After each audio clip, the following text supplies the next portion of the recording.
ओम भूर्भुवस्सुः। देखिए, एक किताब है विचार को बदलना सीखें, और इसके लेखक हैं आचार्य महाप्रज्ञ, जिन्होंने जैन धर्म के ऊपर काफ़ी काम किया।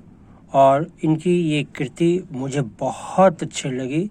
इनकी जितनी भी तारीफ करूं वो मैं कम है। और आइए इसी विचार को बदलने से पहले ये जानते हैं कि इस विचार को कैसे हुआ। तो युग निर्माण योजना की एक संस्थापक थे पंडित श्री राम शर्मा आचार्य।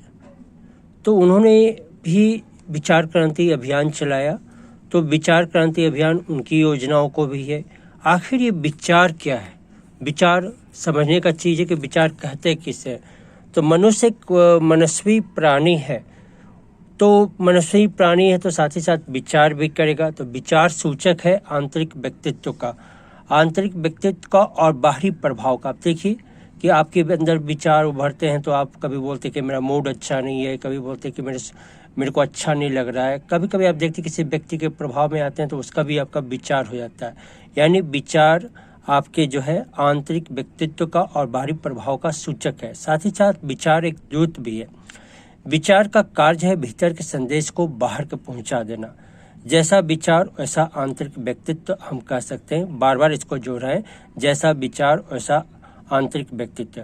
जैसे आंतरिक व्यक्तित्व वैसा विचार। पर एक बहुत बड़ी एक सूत्र मेरे हाथ में लगी थी जो कि मैं जानकर आश्चर्य हुआ था। विचार मूल नहीं है, मतलब विचार जड़ नहीं है। मतलब हनुमान जी जड़ नहीं है। हनुमान जी तो केवल राम की सूचना दे रहे हैं, तो हम दूत को क्यों मारें? हमें तो मालिक की बात सुननी है। तो इसलिए कहा जाता है शास्त्रों में कि दूत को नहीं मारना चाहिए। तो विचार मूल नहीं है, मूल है भाव। विचार की पवित्रता का सूत्र है, विचार का पवित्रता का सूत्र है भाव परिवर्तन।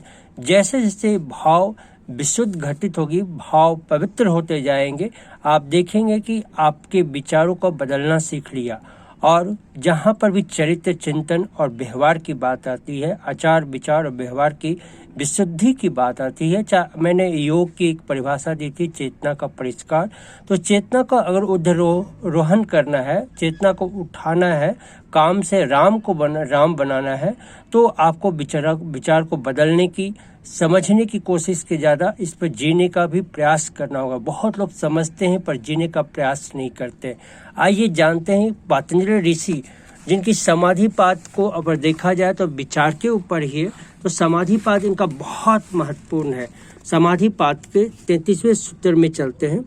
मैत्री करुणा मुदिता उपेक्षा नाम सुख दुख पुण्य अपुण्य विषयानाम भावना चित्त प्रसादनम।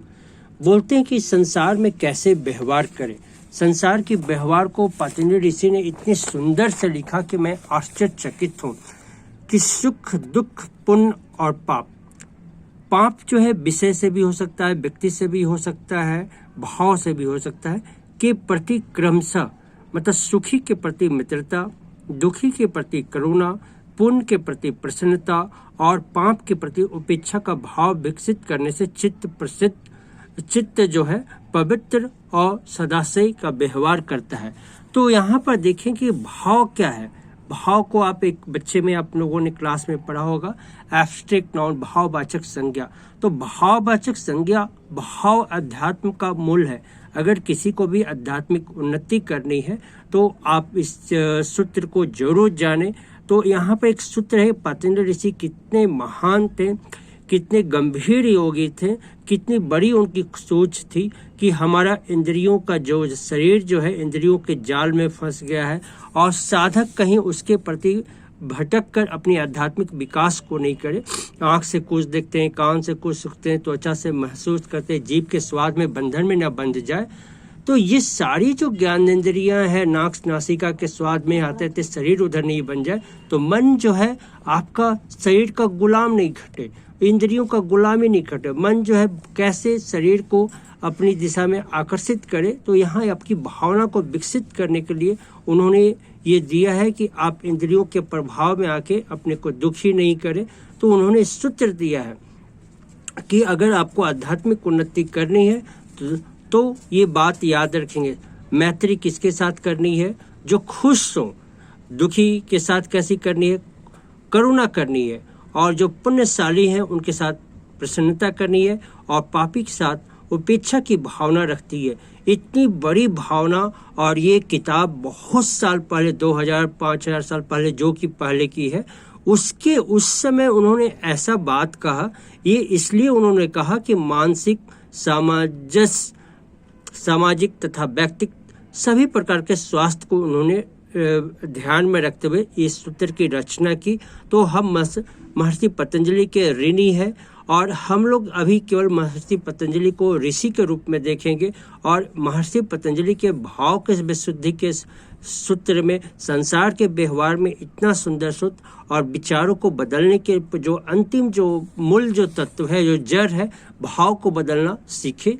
और हमारी जो आप ये YouTube चैनल है उसमें देखेंगे भाव परिवर्तन की यात्रा है। तो मैं काफ़ी दिनों के बाद इस विषय पर लेके आया हूँ और इस विषय पर चल रहा हूँ।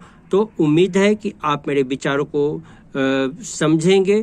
तो ये महर्षि पतंजलि के साथ भाव को भी सीखना है, विचार को भी सीखना है। विचार क्या कहते हैं? मन में जो संकल्प उठा पटक चलते हैं उसको विचार कहते हैं। पर विचार से मूल चीज़ है, विचारों को कंट्रोल करना है तो अपने भाव को परिवर्तन कीजिए। विचार तो दूत हैं केवल आपके आंतरिक व्यक्तित्व का और बाहरी घटनाओं को प्रभावित होने का। तो विचार से ज़्यादा महत्वपूर्ण है भाव, और आप मेरी भावनाओं को समझेंगे और इसे जन जन तक फैलाएंगे।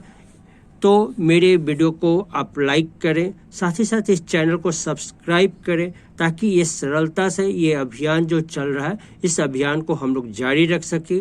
और आप मेरे जितने विचारों को फैलाएंगे, मुझे भी प्रेरणा मिलेगी, भावनाएं शुद्ध करने की प्रेरणा मिलेगी। साथ ही साथ आध्यात्मिक उन्नति की यात्रा को हम कर पाएंगे। तो चैनल को सब्सक्राइब करें। इन्हीं बातों के साथ हम अपनी वाणी को विराम देते हैं।